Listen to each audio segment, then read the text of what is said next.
The stagecoach rattled to a stop in a cloud of dust, the horses snorting and stamping as the driver called out, "Pecos, Texas." End of the line.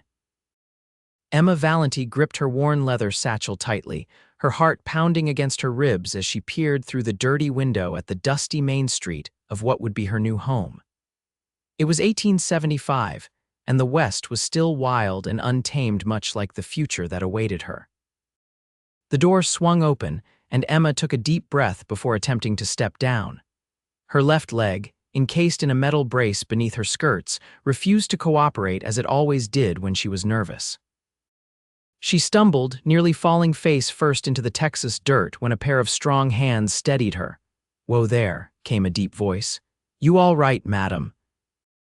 Emma looked up into the weathered face of a man perhaps 30 years of age, his skin tanned from the relentless Texas sun, his eyes a startling shade of blue beneath the brim of his dusty Stetson. "Yes, thank you," she replied, straightening herself with as much dignity as she could muster. "I'm perfectly fine."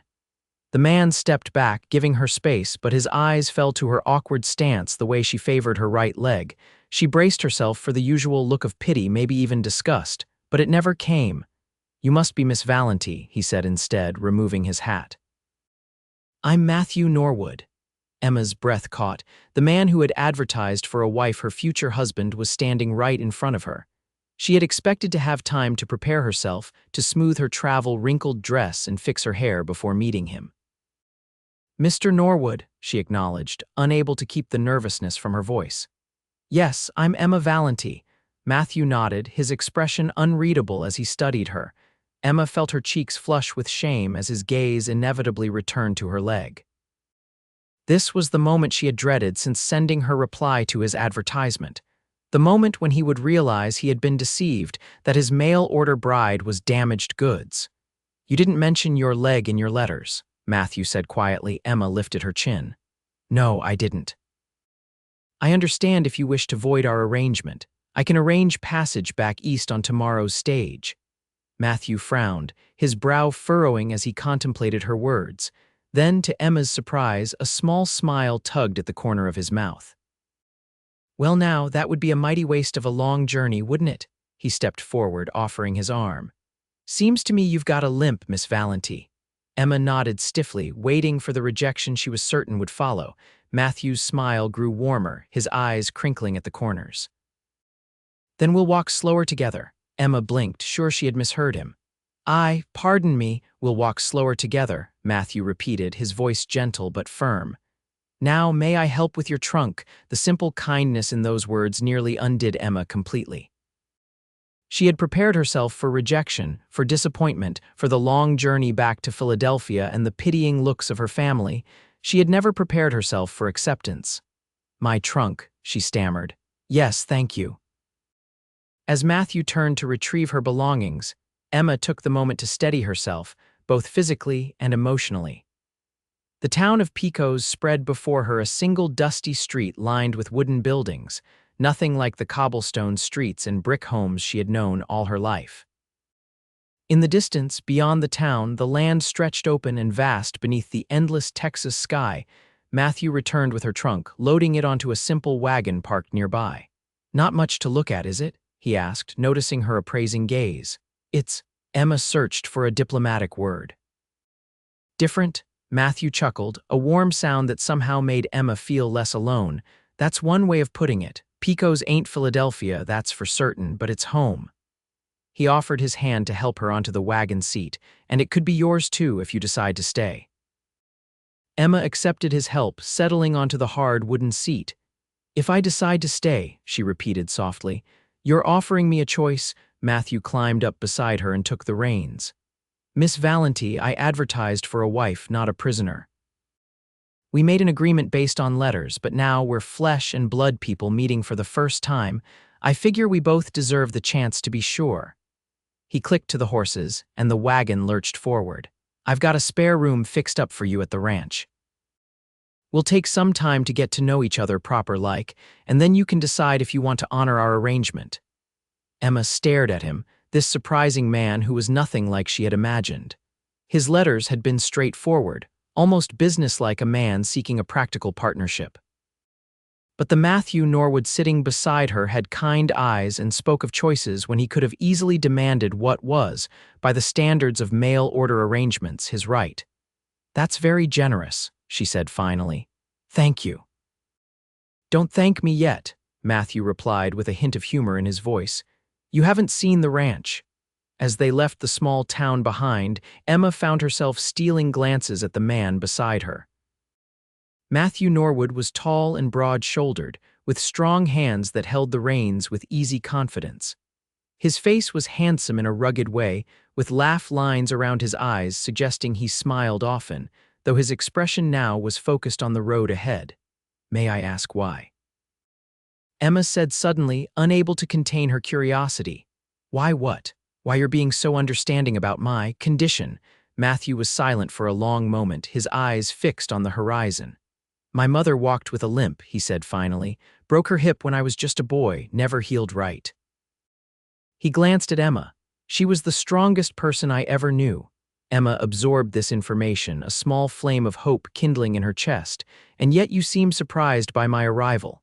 Matthew sighed, adjusting his hat against the afternoon sun. "I reckon I was surprised you didn't mention it, not that you have it. Made me wonder what else might not have been in those letters." The accusation, mild as it was, stung Emma's pride. "I told no lies, Mr. Norwood. Didn't say you did." Matthew's voice remained even. "But sometimes what folks don't say speaks louder than what they do." Emma couldn't argue with that. She had deliberately omitted any mention of her lame leg, afraid that no man would want a wife who couldn't work a full day without pain, who couldn't dance at socials, who might pass such weakness on to children. It had been deception by omission, and they both knew it. "I was afraid," she admitted softly. "I've been turned away before." Matthew's expression softened. "Well, I'm not turning you away, Miss Valenti, not for a limp anyway." A small smile played at his lips. "Though if you snore like a freight train or cook biscuits hard enough to break teeth, I might have to reconsider." The unexpected joke startled a laugh from Emma, the tension between them easing. "I assure you, Mr. Norwood, my biscuits are quite edible." "As for snoring, I couldn't possibly comment." Matthew's laugh joined hers, rich and genuine, and for the first time since stepping off the stagecoach, Emma allowed herself to consider that perhaps this arrangement might work after all. The landscape changed as they traveled, the town giving way to open rangeland dotted with mesquite and cacti. The late afternoon sun cast long shadows across the land, painting everything in gold and amber. It was beautiful in a harsh, untamed way so different from the manicured parks and gardens of Philadelphia. "There it is," Matthew said after they'd been traveling for nearly an hour. "Norwood Ranch." Emma followed his gaze to where a modest house stood in the distance, with several outbuildings clustered nearby. It wasn't the crude cabin she had feared, nor was it the grand estate some mail-order brides were promised. It was a proper home, wooden but substantial, with a covered porch and what looked like flower beds, though at this distance she couldn't be sure. "It's lovely," she said, and meant it. "It ain't much compared to what you're used to, I expect." Emma thought of the cramped apartment she had shared with her aunt after her parents' deaths, the endless hours of sewing by poor light to earn enough for food and rent. "You might be surprised, Mr. Norwood." Matthew brought the wagon to a halt in front of the house, and before he could come around to help her, the door flew open and a boy of perhaps 12 years burst out, followed more sedately by an older woman. "Pa," the boy called, skidding to a stop when he spotted Emma. "Is this her?" "Is this my new ma?" Emma froze, her hand halfway to adjusting her bonnet. New ma. Matthew had never mentioned a child in his letters. Matthew cleared his throat uncomfortably. "Tommy, mind your manners, this is Miss Valenti. She's come a long way and we're going to give her time to rest and get to know us before any decisions are made." He turned to Emma. "Miss Valenti, this is my son Thomas and my housekeeper, Mrs. Abernathy." Emma managed a smile despite her shock. "Hello, Thomas, Mrs. Abernathy." The boy stared at her with frank curiosity. "You talk funny. Are you from back east like Pa said, Thomas?" Matthew scolded, but Emma laughed. "Yes, I'm from Philadelphia. I suppose my accent does sound different to your ears." The older woman stepped forward, her weathered face kind but assessing. "It's a pleasure to meet you, Miss Valenti. I've got supper nearly ready and your room prepared. You must be exhausted after such a journey." "Thank you, Mrs. Abernathy, that's very thoughtful." Matthew helped Emma down from the wagon, his hands strong and steady as she navigated the step with her troublesome leg. If Thomas noticed her difficulty, he gave no sign, instead bombarding her with questions about Philadelphia and the train journey west. "Thomas, let Miss Valenti catch her breath," Matthew said, though his tone was indulgent rather than stern. "Why don't you show her to her room while I unload her trunk?" The boy beamed, clearly pleased with the responsibility. "Yes, sir. This way, Miss Valenti." Emma followed Thomas into the house, Mrs. Abernathy trailing behind. The interior was simple but well kept, with a large main room that served as both parlor and dining area, a kitchen visible beyond. The furnishings were sturdy rather than fashionable, but there were touches of comfort: a colorful quilt draped over the sofa, curtains at the windows, a few books on a shelf. "Your room's down here," Thomas explained, leading her down a short hallway. "Pa said you shouldn't have to climb stairs if you don't want to." Emma glanced back at Mrs. Abernathy, who gave a small nod, so Matthew had noticed her difficulty with stairs as well as her limp. It was both considerate and slightly unnerving to be read so easily. The bedroom was small but pleasant, with a proper bed, a washstand, and a window that looked out onto what appeared to be an orchard. Someone had placed a small vase of wildflowers on the bedside table. "The flowers were Tommy's idea," Mrs. Abernathy said softly. "He's been excited about your arrival for weeks." Emma swallowed the lump that formed in her throat. "That was very thoughtful. Miss Valenti, do you like horses?" Thomas asked, clearly unable to contain himself any longer. "Pa's got the best horses in the county. He trains them special. Even the army buys Pa's horses." "Is that so?" Emma replied, grateful for the change of subject. "I must confess I know very little about horses, Thomas." The boy's eyes widened with dismay. "But how did you get around in Philadelphia? We have streetcars drawn by horses and carriages for hire." Thomas looked unimpressed. "But you never rode yourself." "Tommy," Mrs. Abernathy interrupted gently, "Miss Valenti has had a long journey. Let's give her some time to freshen up before supper." The boy looked disappointed but nodded. "Yes, madam, but tomorrow can I show Miss Valenti the foals?" "If Miss Valenti feels up to it, I'm sure that would be fine," the older woman replied, ushering him out. She turned back to Emma with an apologetic smile. "That boy's been without a mother for a long time. He's a bit eager, I'm afraid." Left alone, Emma sank onto the edge of the bed, her mind whirling. A son. Matthew Norwood had a son he had never mentioned in his letters, just as she had never mentioned her lame leg. They had both withheld important truths, it seemed. A knock at the door interrupted her thoughts. Miss Valenti. "I've brought your trunk," came Matthew's voice. "Come in, please," she called, quickly composing herself. Matthew entered, carrying her trunk as if it weighed nothing. He set it down at the foot of the bed, then straightened, his hat in his hands. "I reckon I owe you an explanation about Tommy." "Just as I owed you one about my leg, I suppose," Emma replied quietly. Matthew nodded, acknowledging the point. "My wife Tommy's mother died of fever when he was just 4. I've raised him alone since then with Mrs. Abernathy's help." He hesitated. "I should have mentioned him in my letters. I wanted to be sure whoever answered would be coming for me, not just looking for a ready-made family." Emma understood that fear all too well. How many times had she been passed over not for herself, but because of what she lacked: a sound body, a substantial dowry, connections to improve a man's station.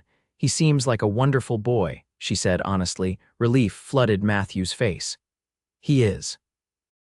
Too clever by half and stubborn as a mule, but a good heart." He shifted his weight, suddenly awkward. "I'll leave you to rest. Supper's in an hour, but if you're too tired, Mrs. Abernathy can bring a tray." "Thank you, but I'll join you. I've been sitting all day. It will be good to move about." Matthew nodded, his eyes warm. "I'm glad to hear it."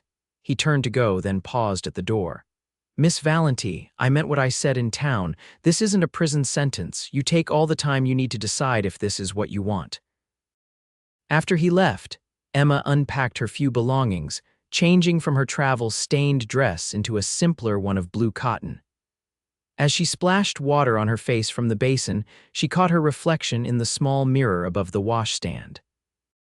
The same oval face, straight nose, and large brown eyes that had always looked back at her, though perhaps with more lines of weariness now at 26 than there had been at 20.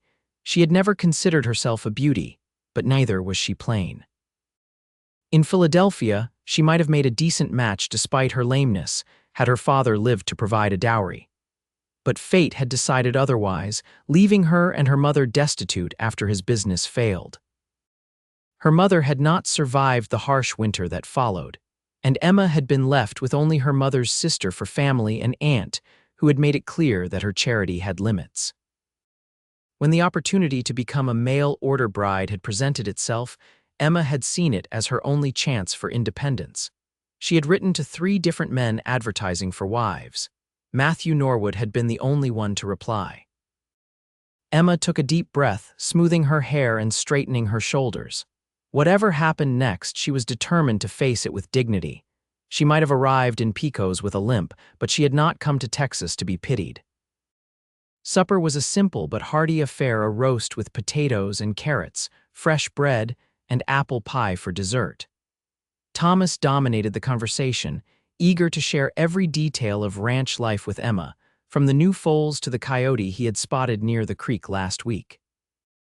Thomas, perhaps Miss Valenti would like to speak occasionally as well, Matthew suggested mildly after the boy had barely paused for breath during the main course. Thomas looked abashed.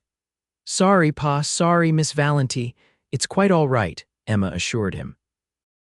I'm enjoying learning about your life here. But what about your life? Thomas asked earnestly. Pa said you were a seamstress. Did you make fancy dresses for rich ladies? Emma smiled. Sometimes, mostly I repaired everyday clothing, not very exciting work, I'm afraid. Is that why you decided to come be Pa's wife? Because sewing was boring? Thomas, Matthew exclaimed while Mrs. Abernathy clicked her tongue in disapproval. It's a fair question, Emma said, surprising herself with her candor. No, Thomas, I didn't come because sewing was boring. I came because I had no family left in Philadelphia, and your father's letter made Texas sound like a place where I might build a new life. She glanced at Matthew, finding his gaze intent upon her face. Your father and I have agreed to take some time to get to know one another before deciding if we suit. It's an important decision, you understand. Thomas considered this with a seriousness that belied his years. But you're not leaving right away. No, not right away. The boy brightened immediately. Good, then I can teach you to ride. After supper, when Thomas had been sent to bed despite his protests and Mrs. Abernathy had retired to her own quarters in a small cabin behind the main house, Emma found herself alone with Matthew for the first time. They sat on the porch, watching as the last light faded from the sky, revealing a canopy of stars more brilliant than any Emma had ever seen in Philadelphia. It's beautiful, she murmured, tilting her head back to take in the vastness of the night sky. I've never seen so many stars. One of the benefits of being far from city lights, Matthew replied, though I reckon there are plenty of things you miss about Philadelphia. Emma considered this. Hot water that doesn't have to be hauled and heated, libraries, theater. She smiled faintly. Paved streets without ankle-deep dust or mud. Not much call for theaters out here, Matthew acknowledged, though we do have socials and dances at the town hall every month or so. As for books, I've got a fair collection, and there's talk of starting a proper lending library in Pecos next year. And the dust, Matthew chuckled. That you'll have to get used to, I'm afraid. It's part of Texas, like the heat and the wind. They lapsed into comfortable silence for a few minutes. Emma found herself studying Matthew's profile in the dim light from the window. He was handsome, she decided, in a way that had nothing to do with fine clothes or fashionable haircuts. There was strength in his face, but gentleness too, especially when he spoke of his son. Why did you answer my advertisement, Miss Valenti? Matthew asked suddenly. The truth, if you don't mind, Emma hesitated, weighing how honest to be. Because I had few options left in Philadelphia, she said finally. My aunt made it clear that her charity had reached its limit. I could continue as a seamstress, living in rooms I could barely afford, or I could try to make a new life elsewhere. Matthew nodded, accepting her answer without judgment. And why mine out of all the advertisements you must have seen? This was harder to answer. Emma looked down at her hands, folded in her lap. You didn't ask for a pretty face or a substantial dowry. You asked for someone honest, hardworking, and kind. She glanced up at him. It seemed real, not a fantasy of what a wife should be, but what a partner might actually bring to a marriage. Something shifted in Matthew's expression, a softening around his eyes, a slight parting of his lips as if her words had surprised him. I meant every word, he said quietly. Tommy and I don't need fancy trappings. We need someone who understands that life out here isn't always easy, but it's good all the same. Is it? Emma asked, genuinely curious. Good, I mean. Matthew leaned back in his chair, considering. Most days, yes, the work is hard but satisfying. There's peace in watching the sun rise over land that's yours, in seeing things grow and thrive because of your labor. He smiled slightly. And there's freedom here that you won't find back east, room to breathe, room to be yourself, even for a woman, especially for a woman in some ways. Out here, we can't afford to keep to those rigid Eastern ideas of what's proper for ladies. A ranch wife works alongside her husband. Her opinion matters because her work matters. He gave her a sidelong glance. That bother you? Emma shook her head. No, I've worked all my life. I'm not afraid of more work, she hesitated. But I should be honest, there are things my leg won't allow me to do, or at least not easily. Like riding, Matthew suggested gently. Emma nodded, embarrassed. Among other things, I've never tried, actually. It wasn't necessary in Philadelphia, and I was afraid of looking foolish. Well now, that's easily remedied. Matthew's voice was warm with encouragement. We've got the gentlest mare you ever saw. Old Buttercup wouldn't spook if a cannon went off beside her. Tommy learned on her, and so can you if you've a mind to try. The offer was made so matter-of-factly, with no hint of pity or doubt, that Emma found herself nodding. I would like that, I think. Good, Matthew stood, offering her his hand to help her up. It's getting late, and I reckon you're tired from your journey. We can talk more tomorrow. Emma accepted his hand, noting the calluses that spoke of years of hard work. Thank you for your understanding today, Mr. Norwood, about my leg, I mean. Matthew, he corrected gently. And there's nothing to understand, Miss Valenti. A limp don't define you any more than the color of your hair or eyes. Emma, she replied, testing the intimacy of first names, and thank you all the same. Not everyone sees it that way. Then they're fools, Matthew said simply, and in the dim light of the porch, with the vast Texas sky spread out above them, Emma felt something shift inside her, a tiny crack in the wall she had built around her heart. Emma slept better than she had expected, the exhaustion of travel and the unfamiliar but soothing sounds of the ranch lulling her into a deep slumber. She woke to sunlight streaming through the window and the smell of coffee and bacon drifting under her door. Dressing quickly in a practical gray skirt and white blouse, Emma made her way to the kitchen, where she found Mrs. Abernathy busy at the stove. Good morning, dear, the older woman greeted her. I hope you slept well. Very well, thank you. Is there something I can help with, Mrs. Abernathy looked pleased at the offer. You can set the table if you like. The men should be in shortly. They've been out since dawn checking the north pasture.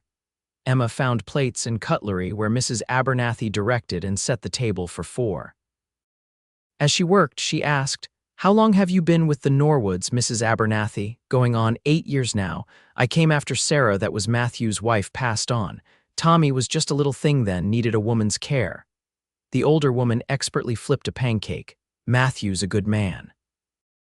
Never raised his voice to me once in all these years, and generous too. Pays me more than fair and gave me that cabin out back so I'd have my own place. Emma absorbed this information, adding it to her growing understanding of Matthew Norwood. And Thomas, what can you tell me about him, Mrs. Abernathy's face softened. He's the spitting image of his father, not just in looks but in temperament. Stubborn when he believes he's right, but with a heart as big as Texas. Smart as a whip too. Matthew's teaching him everything about ranching, but that boy's got his heart set on college someday. Wants to be a veterinarian. That's ambitious, Emma remarked, impressed. Matthew encourages it, says a man should dream big even if he has to start small. Mrs. Abernathy gave Emma an assessing look. That boy needs a mother, Miss Valenti, someone to guide him as he grows into a man, Mrs. Norwood was a lovely woman, but Tommy barely remembers her now. Emma felt the weight of expectation in the older woman's words. Mrs. Abernathy, she was interrupted by the door swinging open as Matthew and Thomas entered, bringing with them the sense of fresh air, horses, and honest work. "Something smells mighty fine, Mrs. A," Thomas exclaimed, making a beeline for the wash basin to clean up. "Morning, Miss Valenti. Pa says after breakfast he'll show you the ranch, and then I can show you the foals." Matthew gave his son an indulgent smile before turning to Emma. "Good morning. I trust you slept well." "Very well, thank you. Glad to hear it. I thought we might take a tour of the ranch today if you're feeling up to it. Nothing too strenuous." "I'd like that very much," Emma replied, touched by his consideration. Breakfast was a lively affair, with Thomas regaling them with stories of a fox he had spotted near the creek, and Matthew discussing the condition of the pastures after the recent rains. Emma found herself drawn into their easy conversation, answering Thomas's endless questions about city life and contributing her own observations. After breakfast, true to his word, Matthew took Emma on a tour of the ranch. He brought the wagon around to the front of the house, helping her up with gentle hands. "We'll take it slow," he promised. "And if your leg starts paining you, you just say the word and we'll head back." The Norwood Ranch, Emma discovered, was larger than she had initially thought, nearly 1,000 acres of rolling grassland dotted with mesquite and oak. Matthew showed her the main pastures where his horses grazed, the smaller paddocks for training, the barn where new foals were kept with their mothers, and the corral where the more spirited horses were broken to saddle and bridle. "You train horses for the army?" Emma asked, recalling Thomas's proud claim from the previous evening. Matthew nodded, a hint of pride in his own expression. "The cavalry at Fort Davis takes most of what I can produce. They need strong, steady mounts that won't spook in battle conditions." He pointed to a magnificent chestnut stallion in a nearby paddock. "That's King there, my best stud. His offspring fetch top dollar because they've got his temperament and stamina." As they traveled across the ranch, Matthew explained the rhythms of ranch life: the spring calving, summer grazing, fall roundup, and winter preparations. Emma listened attentively, asking questions that made Matthew look at her with increasing respect. "You catch on quick," he remarked as they headed back toward the house for lunch. Emma smiled. "I've always been a fast learner, and you explain things clearly. Most city folk find ranch life boring or bewildering. I find it fascinating," Emma replied honestly. "There's a purpose to everything you do here, a direct connection between work and results. In the city, especially for women, work can feel disconnected, endless sewing for faceless customers or cleaning homes you'll never live in." Matthew considered this. "I never thought of it that way. But you're right out here. There's satisfaction in seeing what your labor produces." He glanced at her. "There's hard work for women too, mind you. Ranch wives don't have an easy time of it." "I didn't come west expecting an easy life, Matthew." He smiled at that, a warm, genuine smile that reached his eyes and made something flutter in Emma's chest. "No, I don't reckon you did." After lunch, true to his promise, Thomas eagerly led Emma to the barn to show her the newest foals. The boy's enthusiasm was infectious, as he introduced each one by name, explaining their lineage and potential with the seriousness of a much older person. "This one's my favorite," Thomas confided, stopping before a stall where a dainty bay foal with a white star on its forehead nursed from its mother. "Her name's Starlight. Pa says she'll be too small for the cavalry, but she's got good lines for a lady's mount." "She's beautiful," Emma said sincerely. Thomas beamed at her approval. "Pa says I can train her special, and maybe she could be yours someday." He looked up at Emma, hope shining in his eyes. "If you stay, I mean." Emma's heart constricted at the naked longing in the boy's face. "Thomas, I know," he interrupted quickly, his cheeks flushing. "You and Pa need time to decide if you suit, but I just wanted you to know that. Well, that I hope you do. Stay, that is." Before Emma could respond, Matthew appeared in the barn doorway, saving her from having to find the right words. "Tommy, Mrs. Abernathy needs your help with the garden. Those beans won't pick themselves." The boy looked disappointed but nodded obediently. "Yes, sir." Miss Valenti, will you come see Buttercup later? I want to show you how gentle she is. Perhaps tomorrow, Emma suggested. I think I should rest my leg a bit this afternoon. Thomas nodded, accepting this explanation without question, and hurried off toward the garden. Matthew approached, concern etching his features. Is your leg troubling you, or was that just a kind way to give yourself a break from Tommy's enthusiasm? Emma laughed softly. A bit of both, if I'm honest. He's a wonderful boy, but rather exhausting. Like a whirlwind wrapped in a tornado, Matthew agreed with affection. He means well, though. I know, Emma hesitated. He seems very eager for me to stay. Matthew sighed, running a hand through his hair. I've talked to him about not putting pressure on you, but he's got his heart set on having a mother. It's been just the two of us for so long. He looked at her directly. I hope you won't let his eagerness sway your decision either way. This has to be right for both of us, or it won't work. I appreciate that, Emma said softly, and I agree completely. They walked back to the house together, moving at a pace that accommodated Emma's limp without drawing attention to it. The afternoon sun was hot, but a gentle breeze made the heat bearable. Would you really teach me to ride? Emma asked suddenly. Matthew looked surprised but pleased by the question. If you want to learn, absolutely. Buttercup is as gentle as they come, like Tommy said. We could start with just sitting in the saddle, getting you used to the feel of it. Go as slow as you need to. I'd like that, Emma decided. Perhaps tomorrow, if the weather holds. Tomorrow it is, Matthew agreed, and the look of quiet pleasure on his face made Emma glad she had asked. The next few days fell into a comfortable rhythm. In the mornings, after the men had done their early chores and returned for breakfast, Matthew would take Emma for a short ride in the wagon to show her more of the ranch and its operations.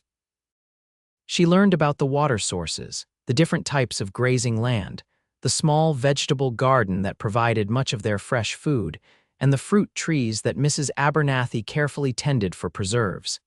In the afternoons, true to his word, Matthew began teaching Emma to ride. They started simply, with Emma just sitting on Buttercup while Matthew led the gentle mare around the small corral. The motion was awkward at first, especially with her stiff leg, but Matthew was patient, showing her how to hold the reins and balance her weight. You're doing fine, he encouraged on the third day, as Emma managed to guide Buttercup in a complete circle of the corral without his assistance. Just keep your back straight and your eyes up. The horse can sense if you're nervous. I'm trying, Emma replied, concentrating hard on maintaining her balance while also controlling the mare. Her leg ached from the unaccustomed position, but there was a surprising freedom in sitting atop the horse, moving at a pace set by something other than her own limping gait. That's enough for today, Matthew decided, noticing her fatigue. He helped her dismount, his hands strong and sure at her waist. You're making good progress. I have a good teacher, Emma replied, finding herself reluctant to step away from his steadying hands. Matthew smiled down at her, something warm in his blue eyes, and a determined student. The moment stretched between them, charged with something Emma wasn't quite ready to name. Finally, Matthew stepped back, clearing his throat. I need to check on that broken fence in the north pasture before sundown. Would you like to come along for the ride? You could rest your leg in the wagon. I'd like that, Emma agreed, and was rewarded with another of those warm smiles that seemed to reach inside her and touch something that had been cold for a very long time. As the days passed, Emma found herself falling into the rhythms of ranch life with surprising ease. She helped Mrs. Abernathy with the cooking and mending, began learning to preserve fruits and vegetables for the winter months, and even started a small herb garden of her own near the kitchen door. Her riding lessons continued, and by the end of her second week at the ranch, she was able to guide Buttercup around the corral at a walk without assistance. You're a natural, Matthew told her one evening as they sat on the porch after supper, watching the sunset paint the sky in shades of pink and gold. Thomas had gone to bed, and Mrs. Abernathy was in her cabin, leaving them to enjoy the peaceful end of the day together. Hardly, Emma laughed. But I'm less terrified than I was. Fear's a natural response to something new, Matthew said. The brave part is doing it anyway. Emma glanced at him, struck by the simple wisdom of his words. Matthew Norwood might not have the formal education or cultural refinements of the men she had known in Philadelphia, but he possessed a depth of understanding that came from living close to the land, from facing the harsh realities of life in the West. "What are you thinking?" Matthew asked, noticing her thoughtful expression. Emma hesitated, then decided on honesty. "I'm thinking that you're not at all what I expected when I agreed to become a mail-order bride. Is that good or bad?" "Good," Emma said softly. "Very good." Matthew reached across the space between their chairs, his hand covering hers where it rested on the arm of her rocker. His palm was warm and calloused against her smoother skin. "I feel the same way about you," he said quietly. "You're stronger than I expected, smarter too." Emma turned her hand over so that their palms met, fingers intertwining naturally. It was a small gesture, but significant, the first truly intimate touch they had shared. "Matthew," she began, her heart beating faster. I think she was interrupted by the sound of approaching hoofbeats. Matthew was on his feet instantly, his hand going to the rifle that always stood by the door. "Stay here," he instructed, his voice suddenly hard as he peered into the gathering dusk. A rider appeared in the yard, his horse lathered and blowing hard from a long run. "Norwood," the man called. "You there?" Matthew relaxed slightly, recognizing the voice. "Over here, Sheriff. What brings you out so late?" The rider dismounted, leading his tired horse toward the porch. As he came into the light spilling from the windows, Emma could see that he was an older man, perhaps 50, with a silver star pinned to his vest. "Evening, madam," he nodded to Emma before turning to Matthew. "Got trouble, Matt. Wilson's boys are back and they've been drinking. Threatened to burn you out tonight for that business with the water rights last month." Matthew's face hardened. "Damn fools. The judge ruled fair and square that creek's on my land. I know it, and they know it too when they're sober, but they're liquored up and looking for revenge." The sheriff sighed. "I've got my deputy watching them in town, but if they slip away, thought you should be warned." "I appreciate it, Jim. You want to rest your horse a spell before heading back," the sheriff shook his head. "Better get back to town. Those boys respect my badge, but only when I'm wearing it in front of them." He glanced at Emma. "Sorry to interrupt your evening, madam." "Not at all, Sheriff," Emma replied, trying to hide her concern. "Safe travels back to town." After the sheriff had departed, Emma turned to Matthew, who was checking his rifle with practiced efficiency. "Who are the Wilsons, and what was that about water rights?" Matthew's expression was grim. "The Wilsons run the neighboring ranch to the east. Been trying to claim part of my land for years, specifically the creek that waters the east pasture.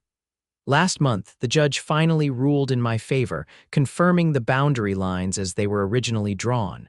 Jackson Wilson and his sons took it hard, and now they're threatening violence. Threats are cheap, especially when whiskey's doing the talking." Matthew loaded the rifle and set it by the door again. "But I won't take chances with you and Tommy in the house." Fear bloomed in Emma's chest, not for herself but for Matthew and Thomas. "What will you do?" "I'll keep watch tonight. If they come, I'll try to talk them down. Violence should always be the last resort." He managed a smile that didn't reach his eyes. "Don't worry, the Wilsons are all bluster most of the time." "Most of the time isn't very reassuring," Emma pointed out. "No, I suppose not." Matthew's expression softened as he looked at her worried face. "Emma, I've been dealing with the Wilsons for years. I know how to handle them." Emma wanted to argue, to insist that he ride for help or at least wake Mrs. Abernathy to help keep watch.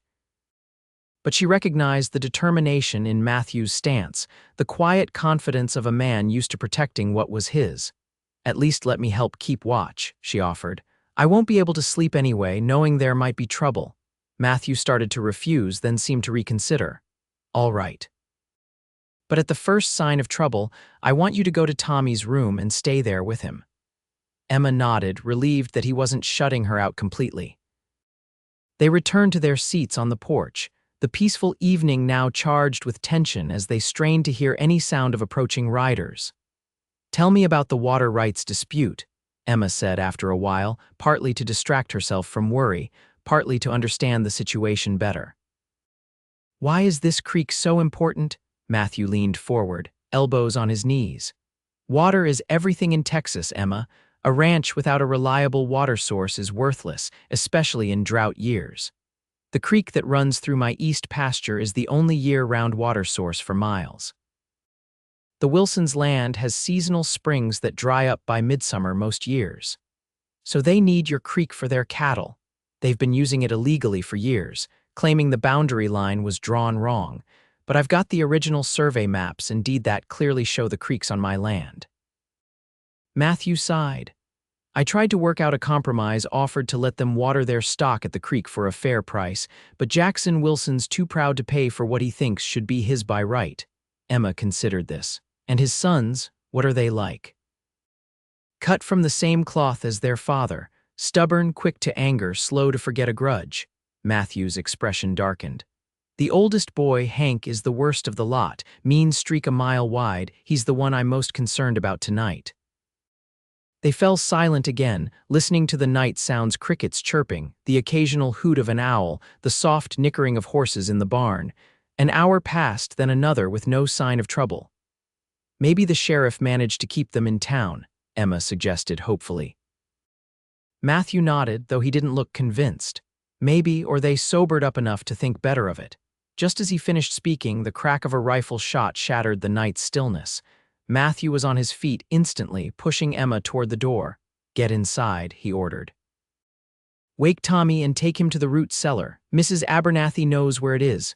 What about you? Emma asked, clutching his arm. I need to check the horses. If they're after revenge, they might target the livestock first. His expression softened briefly. I'll be careful, I promise. Now go. Emma hurried inside, her heart pounding. She made her way to Thomas's room as quickly as her leg would allow, shaking the boy awake. Tommy, wake up. We need to go to Mrs. Abernathy's cabin right away. The boy blinked at her sleepily. What's happening? Where's Pa? There might be trouble. Your father wants us to stay safe while he handles it. Emma helped him out of bed, grateful that he slept in his clothes like many ranch children. Come on, quickly now. They slipped out the back door and hurried toward Mrs. Abernathy's cabin. The older woman was already awake, a shotgun in her hands. I heard the shot, she said grimly. Where's Matthew? Checking on the horses, Emma replied. He said something about a root cellar. Mrs. Abernathy nodded. Under the cabin, come on, both of you.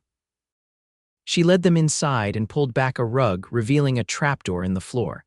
The root cellar below was small but well stocked with preserved foods and jugs of water. Mrs. Abernathy handed the shotgun to Emma. You know how to use this? Emma shook her head. I've never fired a gun in my life. The older woman quickly showed her how to load and cock the weapon. It's got a kick, so brace yourself if you have to use it, but hopefully it won't come to that. Aren't you coming down with us? Thomas asked, his young face pale with fear. Mrs. Abernathy shook her head. Someone needs to keep watch and let your pa know where you are when he comes looking.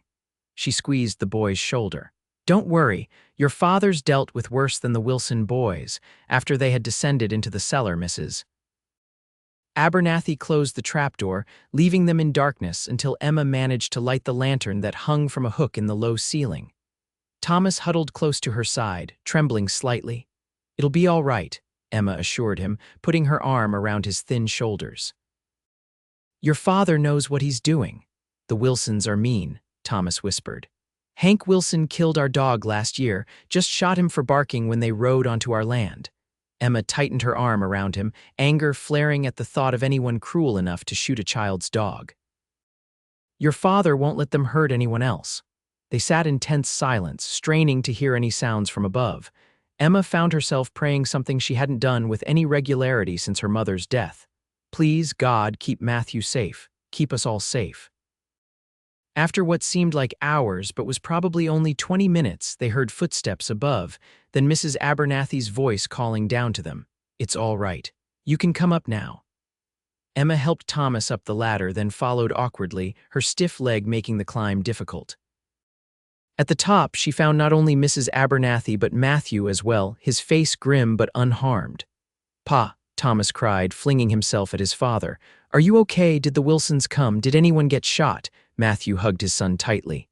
I'm fine, Tommy. Everyone's fine. The Wilsons fired a shot into the air as a warning, then tried to run off some of the horses from the south pasture. but Sheriff Davis had followed them out from town and caught them in the act. Relief flooded through Emma, making her legs weak. She sank into a chair, the shotgun forgotten in her lap. "The sheriff arrested them?" Mrs. Abernathy asked. Matthew nodded. "Hank and the youngest boy, Pete Jackson, and the middle son, Lyle, weren't with them. Sheriff's taking them back to town now. Will they stay in jail?" Thomas asked anxiously. "For a while at least. Attempting to steal horses is a serious offense."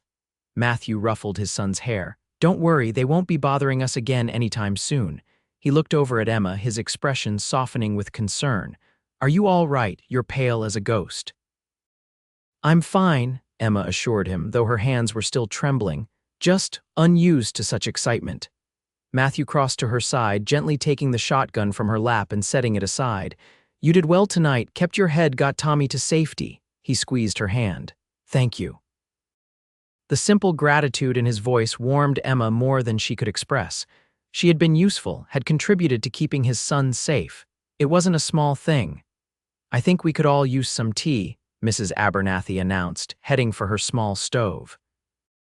"And then these two should get back to the house and try to get some sleep. Morning comes early, trouble or no trouble."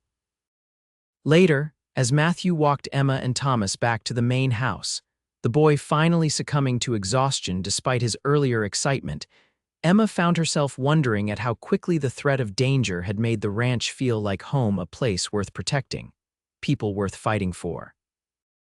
"Penny for your thoughts?" Matthew asked softly as they reached the porch. Emma smiled up at him in the moonlight. "I was just thinking that I'm glad the sheriff arrived when he did, and that everyone is safe. Me too." Matthew hesitated, then added, "I was worried about you and Tommy. Thinking of you in danger, it made me realize how important you've become to me in such a short time." Emma's heart quickened at his words. "Matthew, you don't have to say anything," he interrupted gently. "I know we agreed to take our time, I just wanted you to know that." "Well, that I'm glad you came to Texas, Emma Valenti." He leaned down and brushed a soft, brief kiss against her cheek, a gesture so gentle and respectful that Emma felt tears spring to her eyes. "So am I," she whispered. "Very glad indeed." The incident with the Wilson boys marked a turning point in Emma's relationship with Matthew. The shared danger had broken down some of the careful distance they had maintained, revealing feelings that had been growing steadily since her arrival. Over the next few weeks, a new warmth developed between them, lingering glances over the breakfast table, hands touching as they worked side by side in the garden, conversations on the porch that stretched late into the evening. Emma's riding lessons continued, and by the end of her first month at the ranch, she was able to accompany Matthew and Thomas on short rides around the property, Buttercup proving to be the perfect mount for a novice rider with a stiff leg. "You're getting quite good," Matthew remarked one afternoon as they rode along the creek that had caused so much trouble with the Wilsons. "Soon you'll be ready for a proper trail ride." Emma laughed, still feeling somewhat precarious atop the gentle mare despite her progress. "I think quite good might be an exaggeration, but I'm less terrified than I was, which is something." Thomas, riding slightly ahead of them on his pony, called back, "Miss Valenti, look." "Dear," Emma followed his pointing finger to where a doe and fawn drank cautiously at the creek's edge. The animals raised their heads at Thomas's voice, alert but not yet frightened. "They're beautiful," Emma whispered, entranced by the graceful creatures. Matthew smiled at her obvious delight. "They come down to the creek most evenings. The hunting's been good this year, so they're less shy than usual." The three of them watched in companionable silence until the deer, satisfied, melted back into the trees. As they turned their horses toward home, Thomas riding ahead again, Matthew guided his mount closer to Emma's. "The summer social is next Saturday in town," he said, a hint of nervousness in his voice that Emma found endearing. "There'll be dancing, food, the usual celebrations. Would you care to attend with Tommy and me?" Emma hesitated. She had gradually become comfortable at the ranch, where her limp was accepted without comment. But the thought of facing the scrutiny of the entire town, of trying to dance with her stiff leg, filled her with anxiety. "I'm not much of a dancer," she said finally.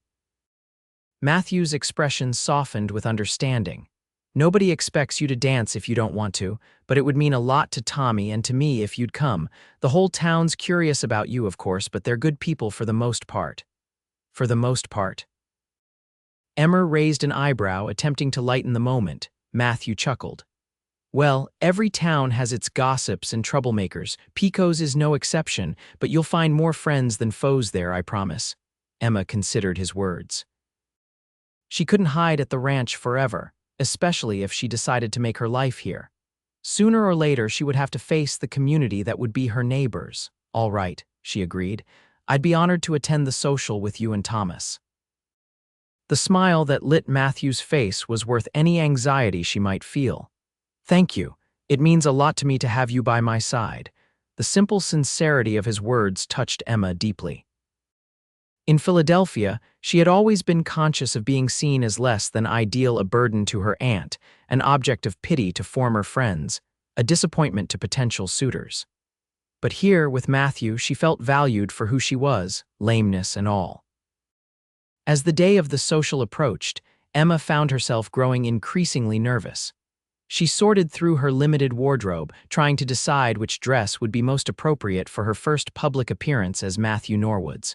What, exactly? Mail-order bride seemed too transactional, especially now that genuine feelings were involved. Yet they had made no formal commitment, had not even discussed whether she would stay beyond the trial period they had agreed upon. Mrs. Abernathy, sensing her anxiety, offered a solution in the form of a beautiful blue dress that had belonged to her daughter. She's married and living in Austin now, the housekeeper explained as she showed Emma the carefully preserved garment. Sends me a new dress every Christmas, though goodness knows I have nowhere to wear such finery. This one's hardly been worn, and I reckon it would fit you with just a few alterations. Emma was touched by the generous offer. Are you sure? It's lovely. Mrs. Abernathy nodded firmly. I'd be pleased to see it worn instead of gathering dust in my trunk, and the blue would bring out your eyes something wonderful. With Mrs. Abernathy's help, Emma spent the days before the social altering the dress to fit her slender frame. The work reminded her of her days as a seamstress, but this time the labor brought pleasure rather than tedium as she imagined Matthew's reaction to seeing her in the elegant gown. The day of the social dawned clear and hot, a typical July day in Texas. Emma spent the morning helping Mrs. Abernathy prepare food for the community potluck, apple pies and biscuits that the housekeeper assured her would be well received by the townspeople. Nothing wins over a community faster than good cooking, she advised sagely. After the food was prepared, Emma took extra care with her appearance, washing her hair and pinning it up in a style more elaborate than her usual practical arrangement. The blue dress fit perfectly after their alterations, the color indeed bringing out the warm brown of her eyes. When she emerged from her room, she found Matthew waiting in the parlor, dressed in his Sunday best, a clean black suit that, while not fashionable by Eastern standards, fit his broad shoulders well. He had trimmed his beard and slicked back his hair, and the effect was quite handsome. Matthew's eyes widened appreciatively as she entered. Emma, you look beautiful. Emma felt herself blush at the simple compliment. Thank you, you look very handsome yourself. Thomas bounded in from outside, also dressed in his best clothes, though his collar already looked rumpled. Miss Valenti, you look like a princess in a storybook. Emma laughed, charmed by his enthusiasm. Thank you, Thomas, that's quite a compliment. The ride into Pecos was pleasant, the wagon freshly cleaned for the occasion. As they approached the town, Emma could see colorful bunting decorating the buildings along the main street, and a crowd gathering at the town hall, a large wooden structure at the center of Pecos. Looks like most of the county turned out, Matthew observed as he helped Emma down from the wagon. Summer social's always a big event around here. Emma smoothed her skirts nervously. Everyone will be wondering who I am. Let them wonder, Matthew replied with a smile, offering his arm. All that matters is that you're here with us. With Thomas running ahead to greet his friends, Matthew escorted Emma into the town hall, which had been transformed for the occasion with more bunting, lanterns, and wildflowers adorning every available surface. A small group of musicians was setting up in one corner, and tables laden with food lined the walls. As they entered, conversation faltered momentarily as curious eyes turned to assess the stranger accompanying Matthew Norwood. Emma felt her cheeks flush under the scrutiny but kept her chin up, determined not to show her discomfort. After a brief pause, people returned to their conversations, though Emma could still feel curious glances directed her way. Matthew squeezed her hand reassuringly as he guided her toward a group of men and women near the refreshment table. "Emma, I'd like you to meet some friends," he said, introducing her to the sheriff she had met briefly during the Wilson incident, the town doctor and his wife, the owner of the general store, and several ranchers and their wives. To Emma's relief, everyone was polite, welcoming her to Pecos with seeming sincerity. If they noticed her limp as she moved from one introduction to another, they gave no sign of it. "So you're the brave soul who answered Matthew's advertisement," said the doctor's wife, a plump, cheerful woman named Mrs. Porter. "We've all been dying to meet you. Matthew's been one of our most eligible bachelors for years, you know." Emma glanced at Matthew, who looked somewhat embarrassed by this declaration. "I consider myself fortunate that he chose my letter among the responses he must have received," she replied diplomatically. "Oh, there weren't so many," Mrs. Porter confided with a twinkle in her eye. "Women willing to brave the frontier are rarer than hen's teeth these days, but their loss is your gain, I'd say. Matthew Norwood is one of the finest men in the county." Before Emma could respond to this frank assessment, the musicians struck up a lively tune and couples began moving to the center of the room for dancing. "Would you care to dance?" Matthew asked, though his expression made it clear that he would understand if she declined. Emma hesitated. She had loved dancing as a girl before the illness that had left her with a stiff leg, but it had been years since she had attempted even a simple waltz. "I'm not very graceful," she warned. Matthew's smile was gentle. "Neither am I. We can be ungraceful together." Something about his easy acceptance gave Emma courage.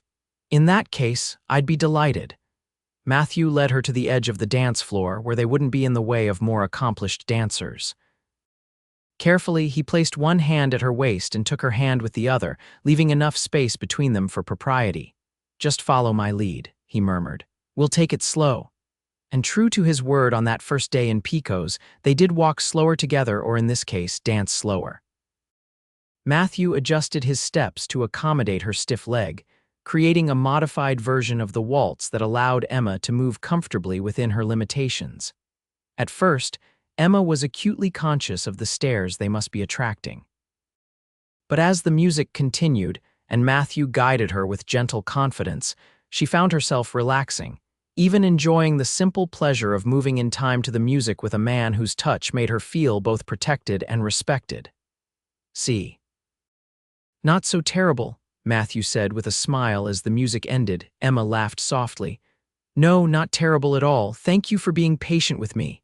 "It's my pleasure," he replied, and the warmth in his eyes made Emma's heart flutter.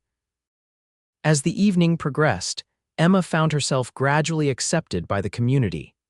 The women invited her to join their conversations, asking about her life in Philadelphia and sharing news of local happenings.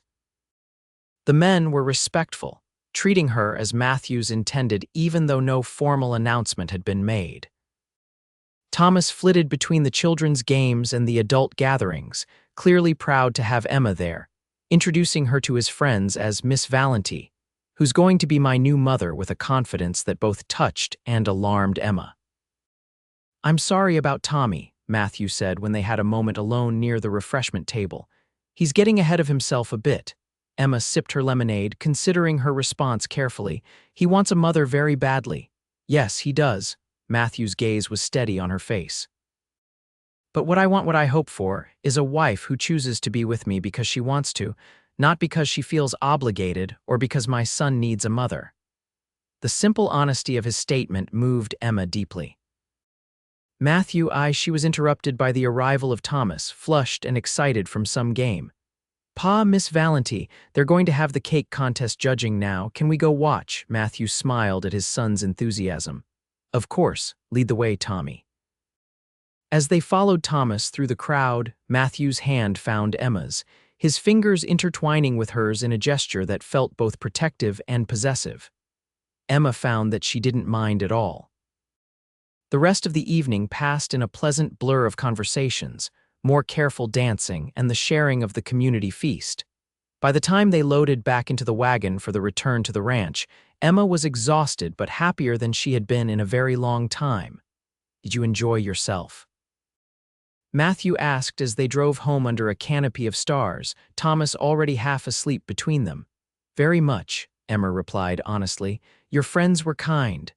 They're good people for the most part, and they could see what I see, that you're a special woman, Emma Valenti." The quiet conviction in his voice made Emma's breath catch. "And what exactly do you see, Matthew Norwood?" Matthew's eyes remained on the road ahead, but his voice was soft with emotion. "I see a woman of remarkable courage who traveled across a continent to build a new life. I see intelligence and grace in how you've adapted to ranch life. I see kindness in how you treat my son." He paused. "And I see a beauty that has nothing to do with a perfect leg and everything to do with a perfect heart." Emma was grateful for the darkness that hid the tears that sprang to her eyes. Never in her life had anyone spoken to her with such genuine admiration. "Thank you," she whispered, unable to find more adequate words. They rode in companionable silence for a while, the only sounds the creaking of the wagon and the soft breathing of the sleeping boy between them.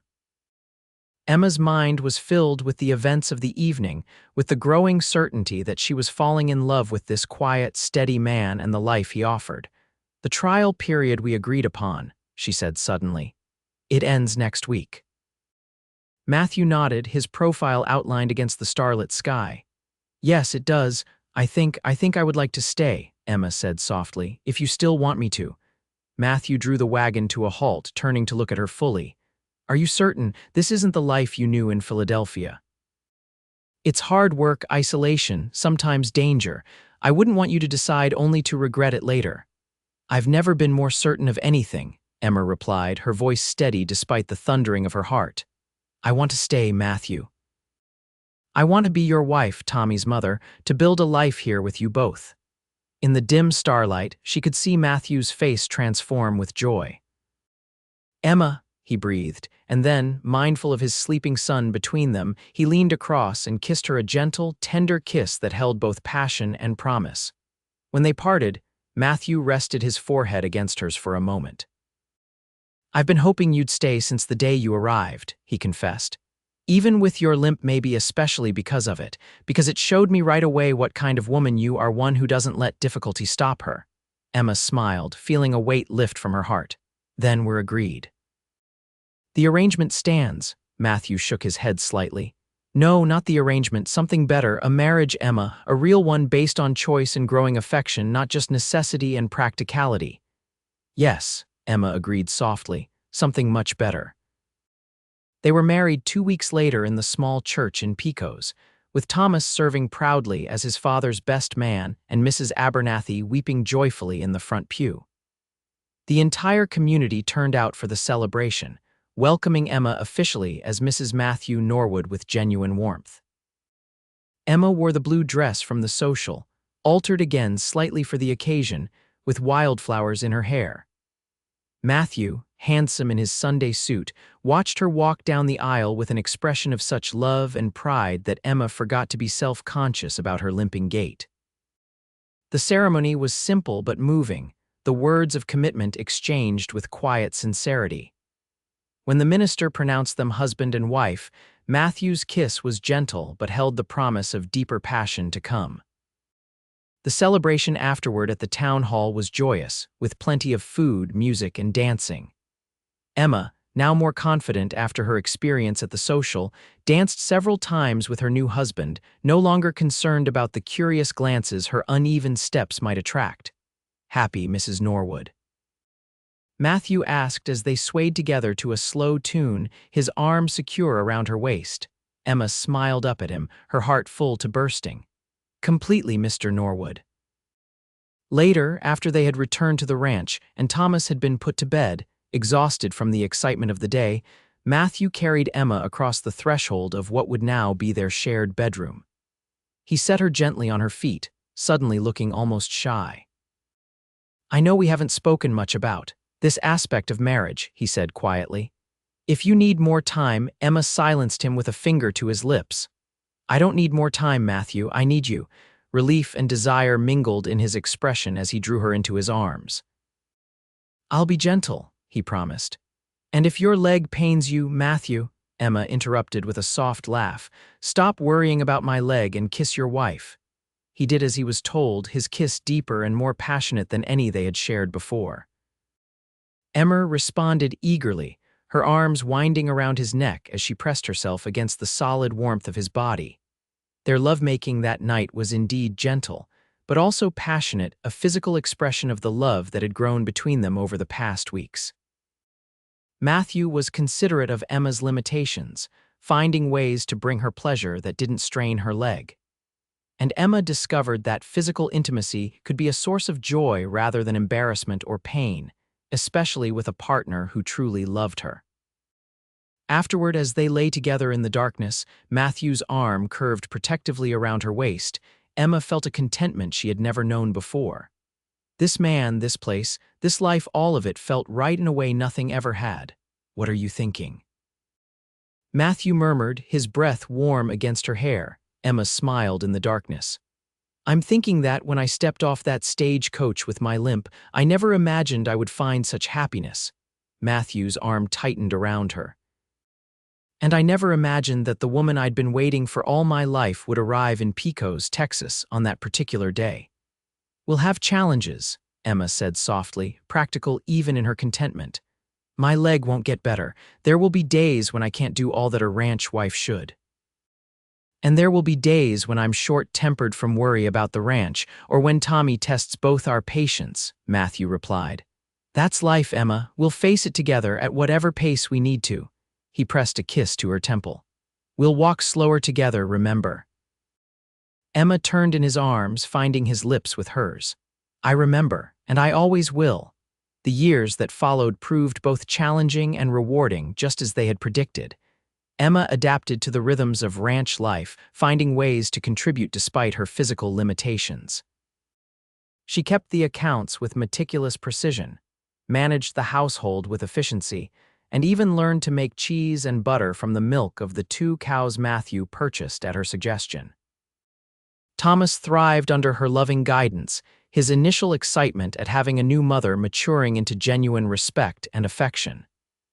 Emma helped with his schoolwork, read to him in the evenings, and supported his dream of someday becoming a veterinarian. Matthew's horse breeding business prospered, his reputation for quality stock spreading beyond the cavalry to wealthy ranchers across Texas and even into New Mexico territory. With the additional income, he was able to hire more hands to help with the ranch work, easing some of the physical burden that had worn on him over the years. And through it all, they kept their promise to walk slower together, accommodating each other's needs and limitations with patience and love. In their second year of marriage, Emma discovered she was expecting a child. The news brought both joy and anxiety. Joy at the prospect of expanding their family, anxiety about whether Emma's physical condition would complicate the pregnancy and birth. "The doctor says there's no reason to expect problems," Matthew reassured her one evening as they sat on the porch, watching the sunset. "Plenty of women with worse physical challenges have healthy babies." "I know," Emma said, her hand resting on her still flat stomach. "I just worry about being able to care for an infant properly. What if I drop the baby because my leg gives way?" Matthew covered her hand with his own. "Then I'll be there to catch both of you, and when I can't be, Mrs. Abernathy will. Or Tommy, who's already planning all the things he'll teach his new brother or sister." He smiled gently. "We're a family, Emma. We help each other." Emma leaned against his shoulder, drawing strength from his calm confidence. "You always know exactly what to say to ease my fears." "That's because I know you," Matthew replied simply. "Just as you know when I'm worrying about the ranch or when Tommy needs encouragement rather than discipline. That's what loving someone means, really seeing them." 7 months later, Emma gave birth to a healthy baby boy they named James, after Matthew's father. The labor was difficult but uncomplicated by Emma's lameness, and the joy of holding their son for the first time made any pain worthwhile. Thomas was enchanted with his baby brother, proudly assuming the role of helpful older sibling with a maturity that impressed both parents. And Matthew proved to be as skilled with an infant as he was with horses and cattle, never hesitating to change a diaper or walk the floor with a fussy baby to give Emma rest. Life settled into new patterns around the baby's needs. The ranch continued to prosper, and the Norwoods became one of the most respected families in Pecos. Emma's initial fears about being accepted by the community proved unfounded. Her intelligence, kindness, and evident love for Matthew and Thomas had won over even the most skeptical townspeople. 2 years after James's birth, they welcomed a daughter, Sarah, named for Matthew's first wife, a gesture Emma had suggested, wanting to honor the woman who had given her Thomas. The little girl was the image of her mother, with the same brown eyes and delicate features, but she had her father's determined spirit. With a growing family and a thriving ranch, life was fuller than Emma had ever dreamed possible when she'd stepped off that stagecoach 5 years earlier. There were hard times, of course, droughts that threatened the land, illnesses that swept through the household, the occasional conflict with neighbors like the Wilsons. But through it all, Emma and Matthew faced challenges side by side, their partnership growing stronger with each obstacle overcome, their love deepening with each passing year. On their 5th wedding anniversary, after the children were asleep and the house quiet, Matthew presented Emma with a gift, a beautiful silver-framed photograph of the two of them on their wedding day. Mrs. Abernathy found the negative at the photographer's shop in town, he explained as Emma unwrapped it. Thought it would make a nice anniversary gift. Emma studied the image with misty eyes. There they stood, 5 years younger, she in her blue dress, Matthew in his Sunday suit, both looking somewhat serious as the photographer had instructed, yet with unmistakable happiness in their eyes. "We look so young," she marveled. Matthew smiled, wrapping his arms around her from behind as they both gazed at the photograph.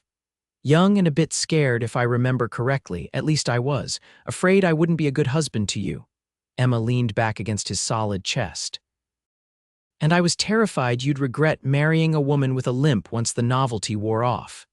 "Never," Matthew said firmly, pressing a kiss to her temple. "Not for a single day have I regretted it." Emma turned in his arms, looking up into the face she loved so dearly, more lined now than in the photograph, weathered by sun and work and worry, but still the same kind blue eyes, the same gentle strength. "Nor have I," she said softly.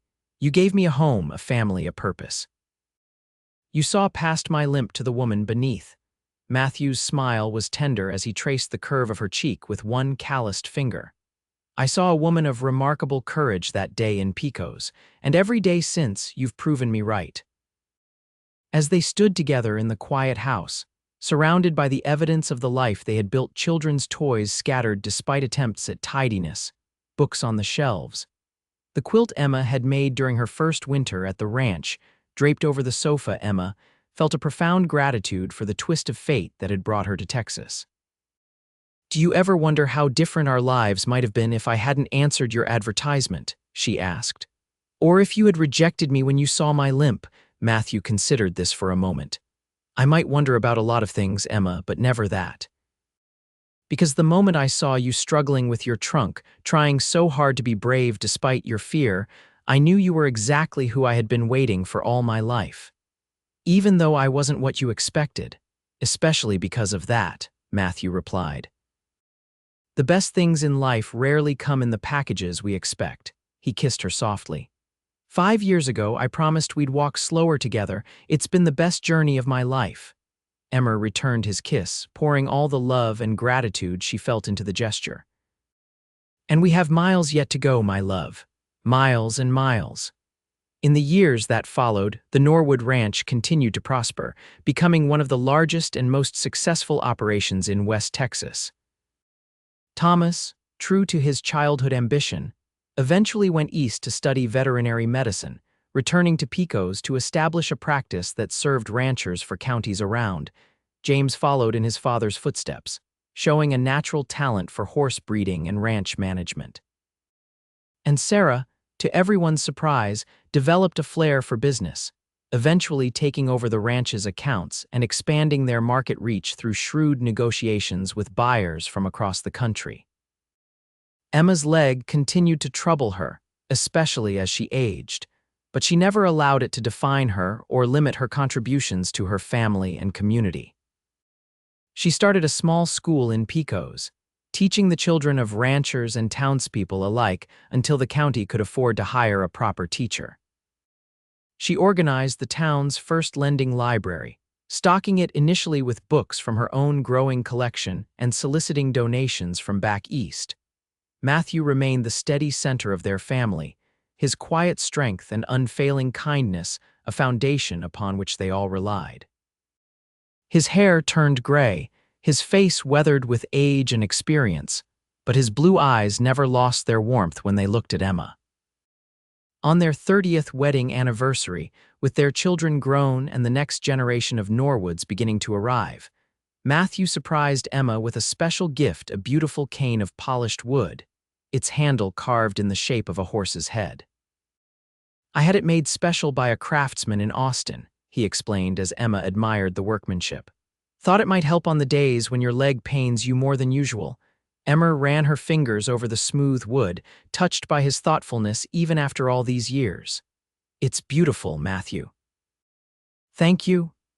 Figured if we're still walking slower together, might as well do it in style," he said with a twinkle in his eye, the same humor that had helped them through decades of life's challenges. Emma leaned up to kiss his weathered cheek, her heart as full of love for this man as it had been on their wedding day 3 decades earlier. "The pace has suited us well, I think." Matthew's arm circled her waist, strong and secure as always. "It has indeed, Mrs. Norwood, it has indeed." That evening, surrounded by their children, grandchildren, and friends from throughout the county, Matthew raised a toast to his wife. "To Emma," he said, his voice still strong despite his 70 years, "who stepped off a stagecoach with a limp 30 years ago and changed my life forever. I promised then that we'd walk slower together, and it's been the best journey a man could ask for." Emma, her brown hair now streaked with silver but her eyes still bright with intelligence and love, smiled at the man who had seen her true worth when others had seen only her limitations. "To walking slower together," she replied, raising her own glass, "and to all the miles yet to come."